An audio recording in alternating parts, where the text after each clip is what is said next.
नमस्कार, मैं हूं परिणीता रोहरा और पहली बार आपकी होस्ट बन के आई हूं। खबर बात की खास बात में आपका स्वागत है। आज हमारे बीच मौजूद हैं हमारे माननीय मेहमान मिस्टर संतोष टकले जी, जो बीए आरसी में साइंटिफिक ऑफिसर हैं और नेहरू तारांगण में गेस्ट लेक्चर्स भी देते हैं। ये टकले चैरिटेबल ट्रस्ट चलाते हैं और समाज सेवा करते हैं। ये छोटे गांव और शहरों में जाके लेक्चर्स और वर्कशॉप भी कंडक्ट करते हैं, जिससे लोगों की रुचि तंत्र ज्ञान और विज्ञान में बढ़ती है। नमस्कार संतोष जी, आपका हमारे शो में स्वागत है।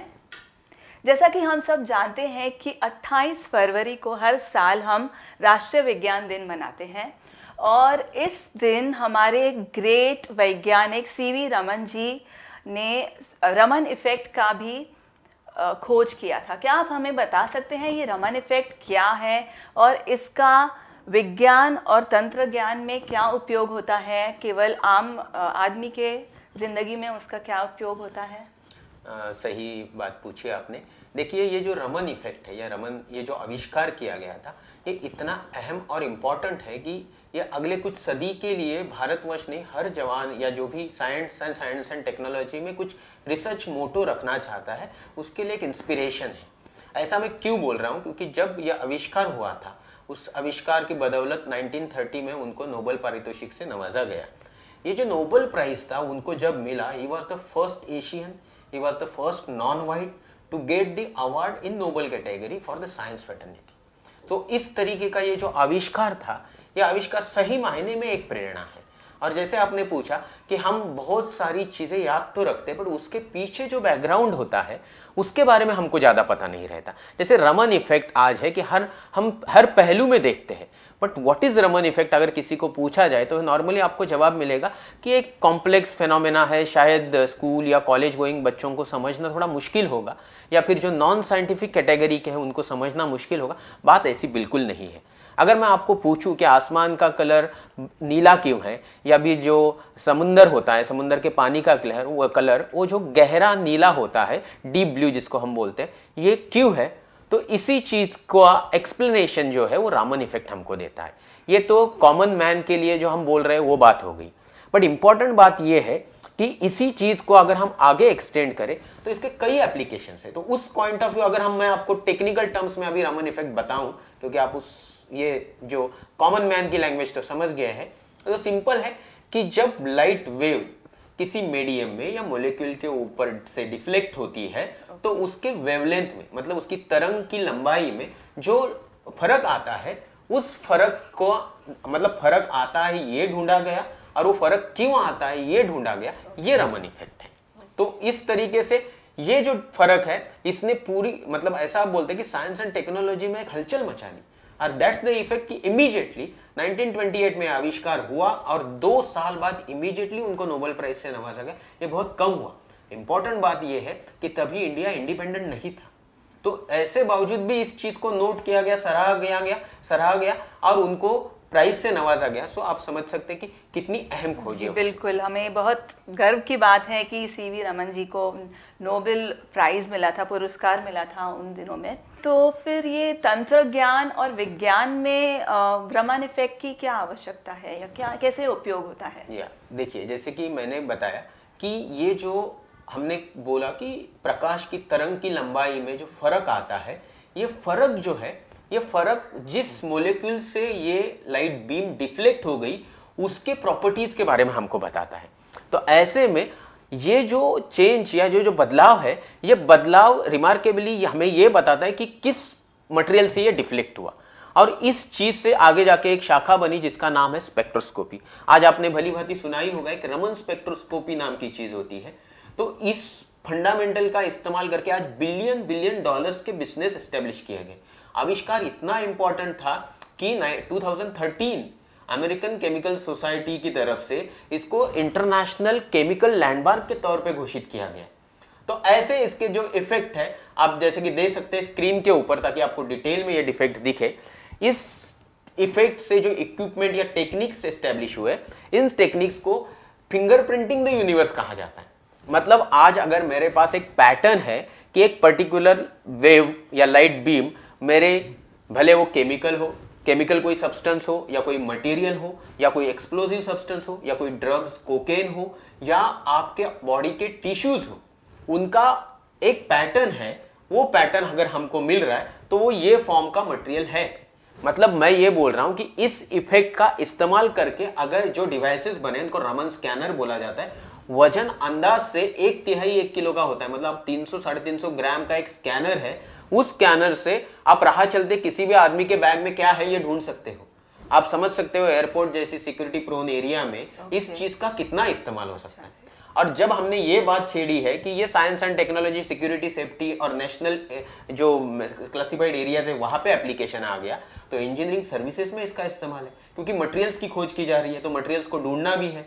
इसके अलावा जैसे मैंने health and safety and medical technology की बात की, एक जमाना ऐसे आएगा कि शायद ब्लड टेस्ट रिप्लेस हो जाएगा। आप रमन स्कैनर से बॉडी के ऊपर घुमा दो और आपके हर बॉडी के हर इंपॉर्टेंट काउंट का आपको फिगर मिल जाएगा। सो अगर हम बोले विज्ञान में कितना उसका उपयोग है तो ये यहां से जाहिर हो गया। ये विज्ञान तंत्रज्ञान है, उसमें से हर खोज जो है आम आदमी के लिए है। तो सीधा मेडिकल केयर से इसको जोड़ते हुए मुझे लगता है कि ये आम आदमी के में कितना इस्तेमाल में आ रहा है ये भी आप समझ सकते हैं। तो अनगिनत इस्तेमाल है, आज है और आगे भी आने हैं। जैसा कि आपने कहा, हर मोड़ पर हमें विज्ञान और तंत्रज्ञान का एग्जाम्पल दिखता है। तो फिर राष्ट्रीय विज्ञान दिन मनाने की क्या आवश्यकता है? सही बात है कि आज सुबह से लेकर शाम तक और पैदा होने से मरने तक हम सिर्फ विज्ञान का ही इस्तेमाल करते हैं।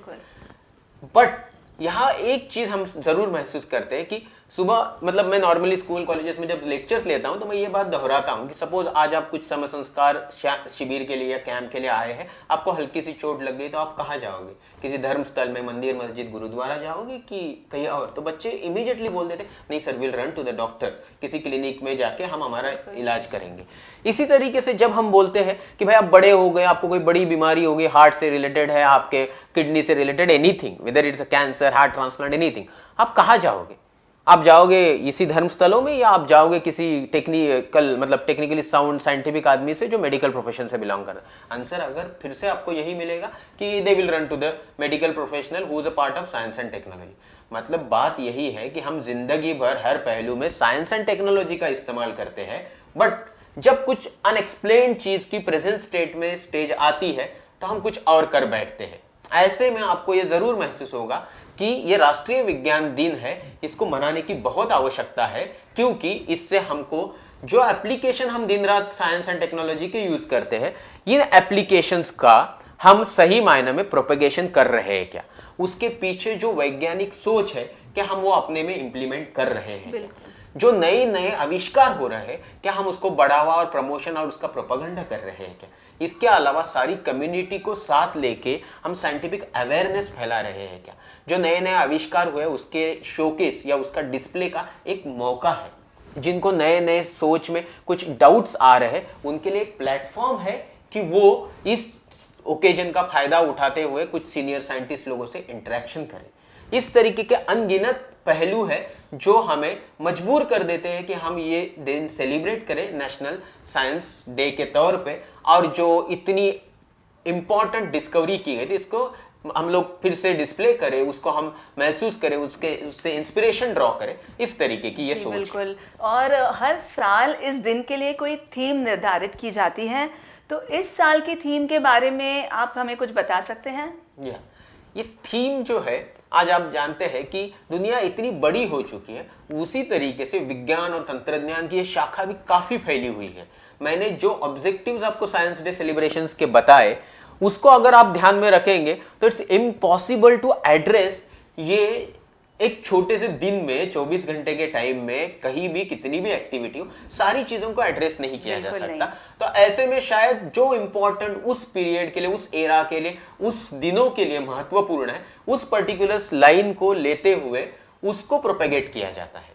जैसे कि आप स्क्रीन के ऊपर देख सकते हैं कि जो थीम्स, मतलब आप 86 में ये फोरम ने डिसाइड किया कि नेशनल साइंस डे सेलिब्रेट किया जाएगा। 99 तब से शुरुआत हुई, 99 से लेके कुछ थीम्स उन्होंने बताना चालू कर दिया। आप स्क्रीन के ऊपर भली भांति देख सकते हैं कि 99 की थीम थी आवर चेंजिंग अर्थ, 2000 में recreating interest in basic science, 2001 में information technology for science education, 2002 में wealth from the waste and 2003 में 50 years of DNA, 25 years of IVF, यानी जो भी इन विट्रो फर्टिलाइजेशन और जो डीऑक्सीकार्बोन्यूक्लिक एसिड मतलब डीएनए की खोज थी, उसको उसके डिस्कवरी के नाम पे 50 साल होने के बावजूद वो होने के कारण वो सेलिब्रेट किया गया। 2004 में encouraging scientific awareness in community, 2005 में सेलिब्रेटिंग फिजिक्स। ये फिर से 1905 यानी उस टाइम पे आइंस्टाइन जी ने जो स्पेशल थ्योरी ऑफ रिलेटिविटी और क्वांटम मैकेनिक्स के फंडे बताए जिससे फिजिक्स की दुनिया हिल गई, उसको 100 साल हुए, इसलिए 2005 में सेलिब्रेटिंग फिजिक्स नाम की थीम रखी गई थी। 2006 में nurture nature for our future ये थीम रखी गई थी। 2007 में मोर क्रॉप पर ड्रॉप। एक जमाना था जब हिंदुस्तान या पूरे दुनिया ने भी भुखमरी देखी है। 1960 के पीरियड में हमारे देश के कई लाखों लोग मर गए सिर्फ भुखमरी के कारण। फिर श्रीनिवास जी और जो कुरियन जी है, इनसे कारण जो हरित क्रांति और श्वेत क्रांति हुई, उसकी बदौलत आज हम एटलीस्ट जो नेचुरल रिसोर्सेस या खाने पीने की चीज है उसके बारे में सेफ एंड सिक्योर है। तो इस तरीके के फंडामेंटल्स के हिसाब से देखें तो आज हिंदुस्तान में ऑलमोस्ट 50+% एग्रीकल्चर लैंड जो यूज कर सकते हो की गई है। दुनिया के तौर पे ये 11% का आंकड़ा है। ऐसे में अगर पानी का अहमियत अभी नहीं समझे तो कभी नहीं समझ पाएंगे। तो पानी की अहमियत समझने के लिए मोर क्रॉप पर ड्रॉप का इंपॉर्टेंस या ये थीम रखी गई। Understanding the planet earth next year यानी 2008 की थीम थी। 2009 में एक्सपांडिंग होराइजन्स ऑफ साइंस, 2010 में gender equity, science technology for sustainable development और 2011 में केमिस्ट्री इन डेली लाइफ और 2012 में clean energy options and nuclear safety. ये हुआ फुकुशिमा इंसिडेंट के बाद। यानी लोग चाहते थे कि एनर्जी आए। आज जो ग्रीन हाउस गैसेस हम इमिट करते हैं वो 40% है, अगले 2030 तक वो 58% हो जाएंगे। तो क्लीन एनर्जी ऑप्शंस हमें चाहिए ही चाहिए। ऐसे में nuclear energy is one of the biggest option. But ऐसे होने के बावजूद भी सेफ्टी के कारण न्यूक्लियर एनर्जी के अगेंस्ट बहुत बवाल हुआ। तो इसीलिए 2012 में ये चीज बताने के लिए ये चीज आ गई सीन में। और 2013 में जेनेटिकली मॉडिफाइड क्रॉप्स जो है और उसकी फूड सिक्योरिटी, ये ऑप्शंस को हाईलाइट किया गया।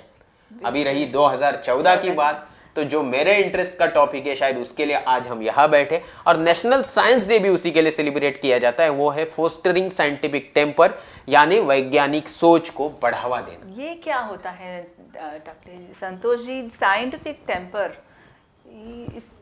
इतना इम्पोर्टेंट क्यों है? ये देखिए, जो आज हम साइंस एंड टेक्नोलॉजी देख रहे हैं ये 400 साल पहले नहीं था तो 4000 साल पहले होने की बात ही नहीं।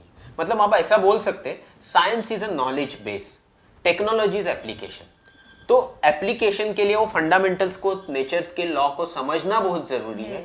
ये समझने की शुरुआत किसी ने की और वो शुरुआत जो है वो हो गई attitude of questioning and reasoning. बिल्कुल, और हर चीज पे सवाल किया जाना चाहिए। तो ये जो सोच कुछ लोगों ने दिखाई उनके साथ बहुत अच्छा सलूक नहीं किया जमाने ने।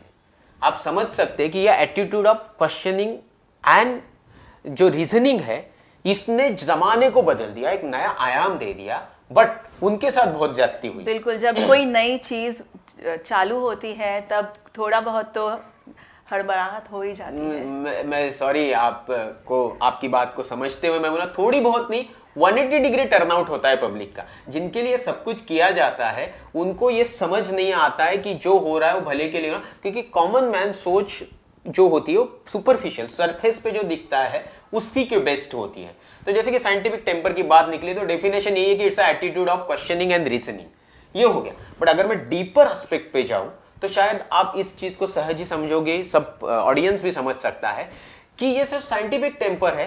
वो ये कहता है कि आज स्थित परिस्थिति में आपके पास जो भी एविडेंस अवेलेबल है, जो प्रैक्टिकली डिमॉन्स्ट्रेबल है, जो रिपीट किया जा सकता है उसी सिमिलर कंडीशन में, उसी पे विश्वास रखो। सिर्फ मैं कोई अधिकारी व्यक्ति हूं और मैंने बोल दिया इसलिए उसको सच मत मानो। कहीं किसी ग्रंथ में लिखा हुआ है। संतोष जी धन्यवाद, आपकी बातों में काफी दिलचस्पी हो रही है हमारे दर्शकों को, I am sure about that. लेकिन अब वक्त हुआ है छोटे से ब्रेक का। अभी हाजिर होते हैं छोटे से ब्रेक के बाद। घरात बँकेची ब्रँच, अगं चला, मुहूर्त जवळ आला. We are ready. आमच्या घरात बँक. काय ट्रिप काय? खरंच घरात ब्रँड कमाल आहे.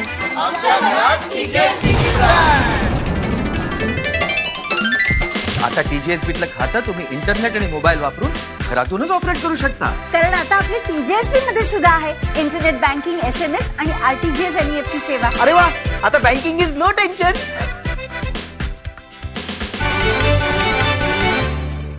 ब्रेक के बाद खबर बात की खास बात में आपका स्वागत है. हम बात कर रहे थे साइंटिफिक टेम्पर और उसके इम्पोर्टेंस के बारे में. हाँ, देखिए अभी ब्रेक के बाद हम फिर से उसी चीज में घुस जाते हैं. साइंटिफिक टेम्पर की मैं बात कर रहा था. ये बेसिकली एक एविडेंस बेस्ड इंटरप्रिटेशन है और उसके हिसाब से बिहेवियर है जो हमको एक राह पे ले जाएगा जो surest way of achieving the knowledge to the present scenario है. तो उस कॉन्टेक्स्ट में हम बात कर रहे थे कि ये साइंटिफिक टेम्पर इतना इंपॉर्टेंट क्यों है.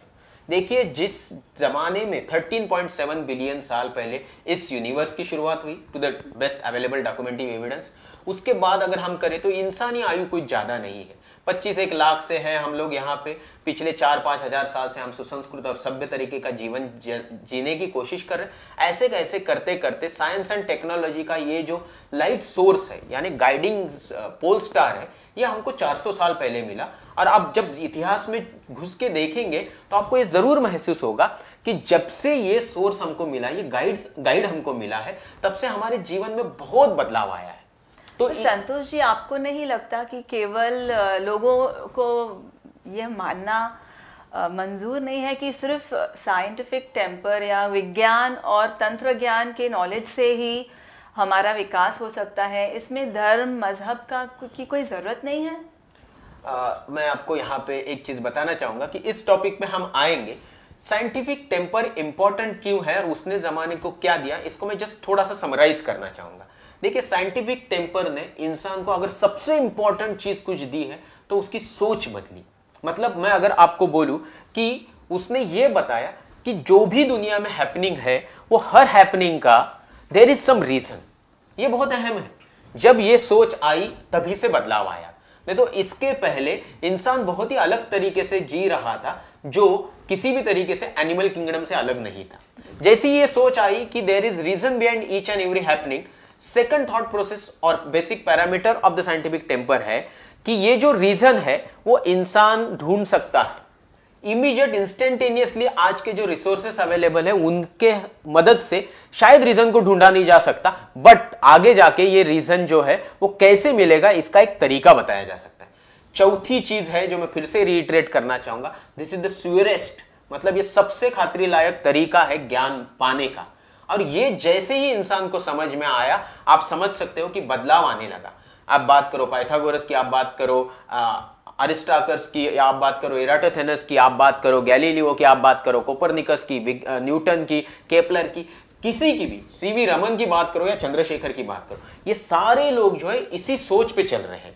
ये है विज्ञान जिसने हमको इतना सेफ सिक्योर लाइफ दिया, जो हमने शुरुआत में ही बोला कि हर उम्र के हर पहलू में दिन की शुरुआत से लेकर अंत तक हम साइंस एंड टेक्नोलॉजी का इस्तेमाल करते हैं. जब कुछ अनसुलझी गुत्थी आम आदमी के सामने आ जाती है तो वो धर्म मजहब इन चीजों के पीछे भागने लगता है.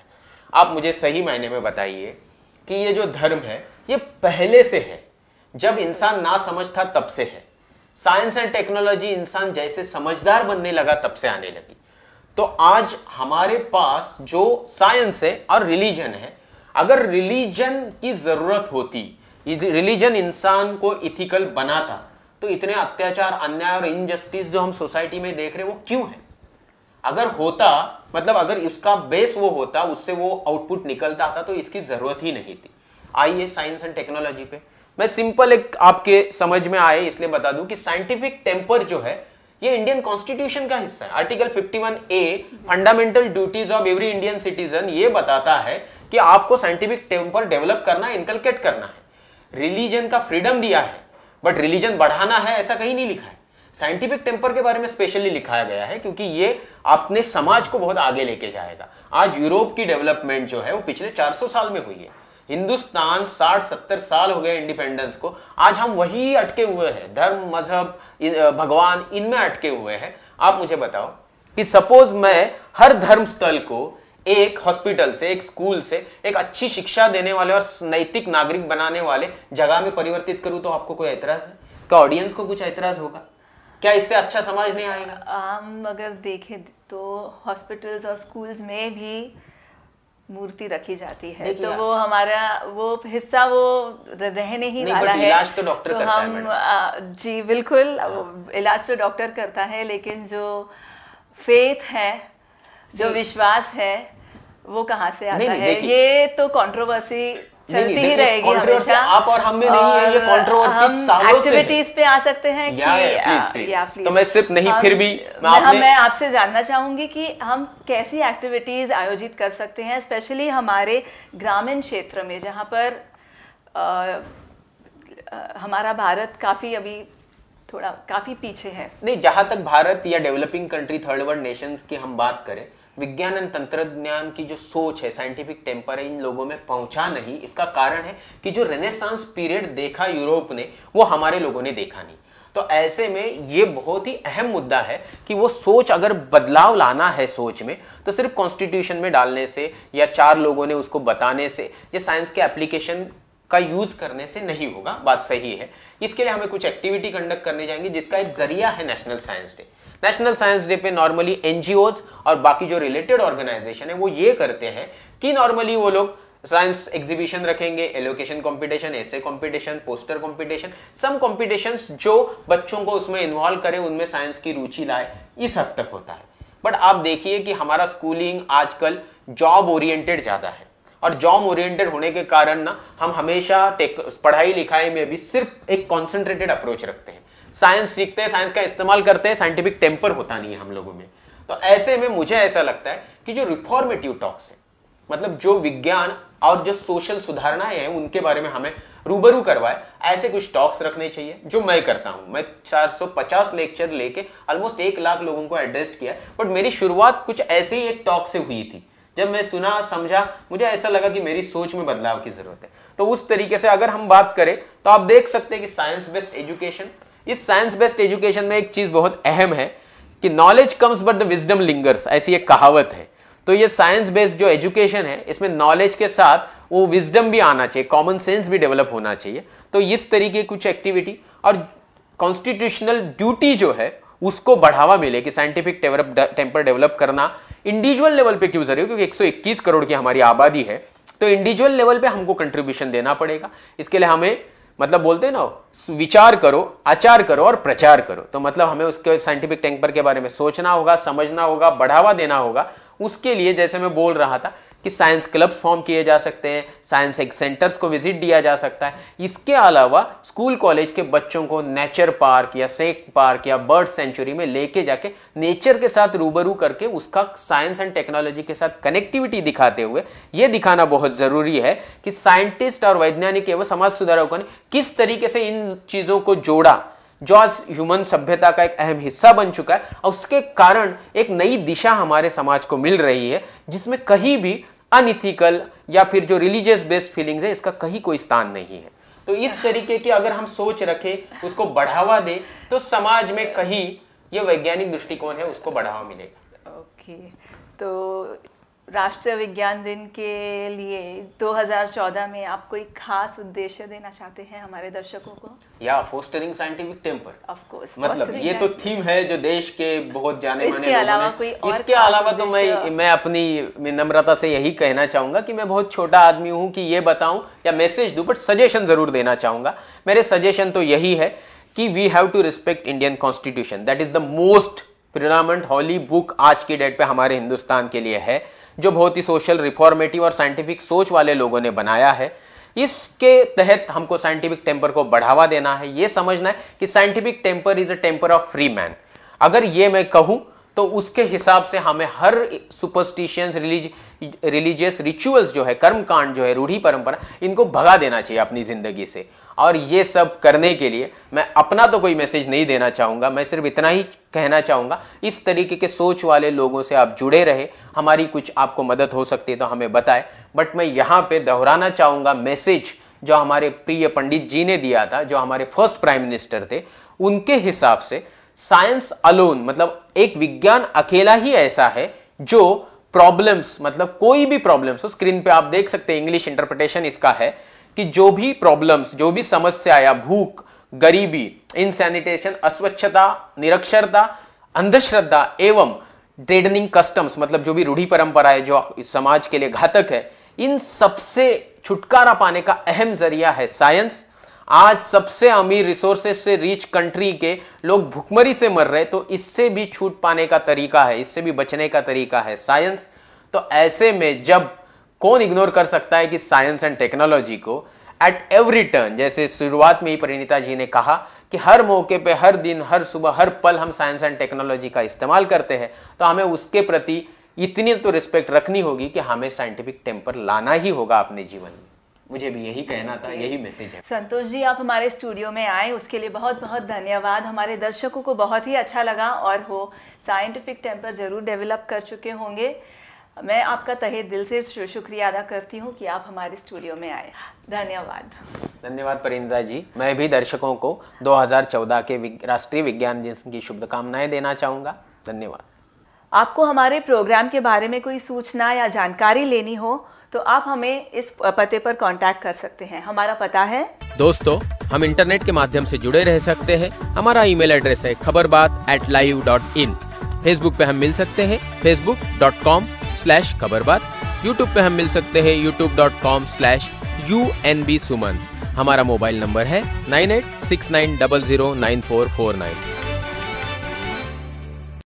हम जल्द ही फिर से आएंगे एक नए विषय और जानकारी के साथ।